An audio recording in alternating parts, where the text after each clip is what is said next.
Bonjour à tous, bienvenue sur BioLife TV. Aujourd'hui, nous allons explorer la vie fascinante de Nathalie Yan, une personnalité politique suisse engagée en Afrique, activiste et militante au parcours et aux opinions controversées. Découvrons ensemble son histoire intrigante.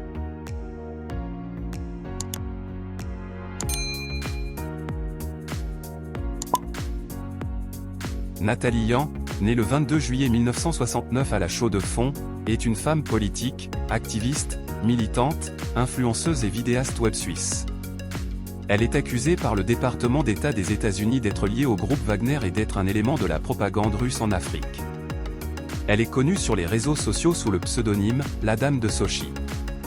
Installée en Côte d'Ivoire depuis 2007, elle est expulsée du pays pour la Suisse en décembre 2019. En France, elle est persona non grata depuis janvier 2022. Elle serait membre du parti politique ivoirien l'ID, mais a été expulsée par le président Alassane Dramane Ouattara. Selon le président de ce parti, ils l'ont mise dans l'avion pour Zurich avec un changement à Paris. On lui reproche une activité incompatible avec l'intérêt de l'État. Biographie. Nathalie Yan est née le 22 juillet 1969 à La Chaux-de-Fonds en Suisse, d'un père camerounais et d'une mère suisse. Son père est menuisier et sa mère couturière. Elle a grandi à Granichen jusqu'en 1977 lorsque ses parents ont quitté la Suisse pour s'installer au Cameroun avec elle et son frère aîné. Elle aurait fait des études de sciences politiques, de journalisme et de communication en Allemagne et serait diplômée en sciences politiques et en journalisme. Elle a commencé sa carrière en 1992 dans l'industrie télévisuelle en Allemagne. De retour au Cameroun, elle a décidé de ne pas travailler en tant que journaliste et a occupé des postes stratégiques dans l'industrie publicitaire. Selon le site russe roscongress.org, Nathalie Yan totaliserait une vingtaine d'années d'expérience en tant que spécialiste de la communication et des ressources humaines en Europe et en Afrique. La journaliste, également consultante en stratégie, a travaillé en 2005 comme responsable des ressources humaines et de la communication pour la filiale camerounaise de l'armateur Maersk. Elle a dirigé au Nigeria le service emploi et formation d'APM Terminal, une filiale de Maersk. En 2007, elle s'installe en Côte d'Ivoire pour occuper le poste de directrice générale des ressources humaines pour la filiale locale de l'opérateur de télécommunications MTN. De 2009 à 2014, elle a supervisé le développement de compétences de l'opérateur télécom en Afrique de l'Ouest et en Afrique centrale. Plus tard, elle est devenue le porte-parole de l'ancien chef d'État ghanéen Jerry Rawling, puis conseillère exécutive de la mairie d'Azaguié en Côte d'Ivoire. Vie privée. Nathalie Yan a été la compagne de Jerry Rawling avec lequel elle a eu un fils nommé Malik Stéphane Yan le 4 juin 1999. Elle l'a nommé ainsi en l'honneur de Malik El Shabazz et de Stephen Bantubiko. Nathalie Yan aurait menacé Nana Rawling, la veuve de Jerry Rawling, d'effectuer des tests ADN sur son fils afin de pouvoir assister aux funérailles nationales et d'hériter d'une partie de l'héritage de l'ex-président ghanéen. Carrière politique et militantisme. À son arrivée en Côte d'Ivoire, elle s'est engagée en politique aux côtés de Mamadou Coulibaly, chef du parti l'ID. En 2007, elle a œuvré à ses côtés et a pris sa défense quand ce dernier a été accusé de dissidence par le président Laurent Gbagbo.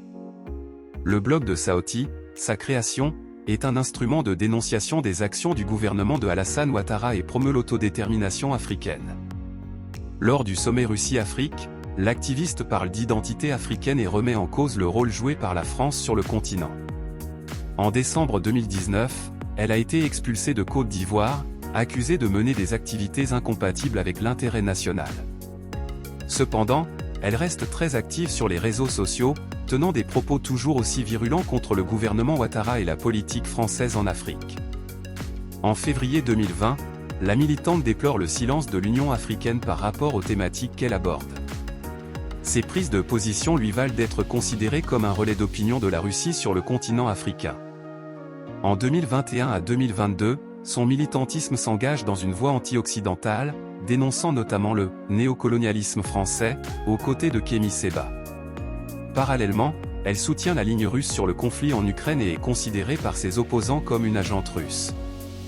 Elle exerce son militantisme au travers des réseaux sociaux, 200 000 abonnés sur Twitter et 160 000 sur YouTube. Son militantisme anti-français lui vaut en janvier 2022 une interdiction d'entrée et de séjour sur le territoire français, rendue publique en octobre 200-2216. L'arrêté, pris par le ministre de l'Intérieur français, indique que, au regard de la haine profonde qu'elle entretient à l'égard de la France qu'elle exprime très régulièrement par des propos virulents diffusés et relayés via des services de communication au public en ligne qui bénéficient d'une large audience, il est à craindre que sa présence en France provoque de graves troubles à l'ordre public. Controverse. En 2021, Nathalie Yan a participé, en tant que leader, à des événements promotionnels en faveur d'un programme d'investissement à haut rendement connu sous le nom de l'IEPLIMAL. Le l'IEPLIMAL est accusé de fonctionner en pyramide de Ponzi, ce qui le rend illégal dans de nombreux pays, la dénomination leader étant réservée à ses membres haut placés. La participation de Nathalie Yan à ces événements a eu lieu à une époque où le l'IEPLIMAL et sa société gérante, Global Investment Trading, étaient déjà sommés de cesser leurs activités jugées frauduleuses par les gendarmes financiers de plusieurs pays, dont la COSUMAF 21 en Afrique centrale et la CREP 22 en Côte d'Ivoire, pays où Nathalie Yan exerce des fonctions politiques. En 2021, l'affaire des Pandora Papers a révélé qu'elle était propriétaire d'une société écran, Hutchinson Hastings & Partners LLC, immatriculée dans l'État du Delaware, dont les impôts sur les sociétés sont particulièrement faibles. Le 4 novembre 2022, le département d'État des États-Unis avance des liens entre elle et Evgeny Prigojine, le fondateur du groupe Wagner. En 2023, elle a notamment dénoncé des menaces anonymes mais qu'elle attribue au « service secret français », sans aucun doute, et qu'elle recevrait à Zug en Suisse où elle réside. Dans l'entretien qu'elle a accordé à la RTS, elle dit aussi qu'elle est notamment tout à fait prête à être rétribuée par Prigojine ou Poutine et qu'à ces sujets elle n'a aucun état d'âme. Dans une de ses vidéos à la RTS, l'influenceuse déclare « Chaque soldat français qui tombe en Afrique, c'est un ennemi qui tombe ». Merci d'avoir suivi ce voyage à travers la vie de Nathalie Yan. Son histoire complexe et ses engagements passionnés soulèvent de nombreuses questions et débats. N'hésitez pas à partager vos réflexions dans les commentaires et à vous abonner pour ne rien manquer de nos prochaines biographies sur BioLife TV.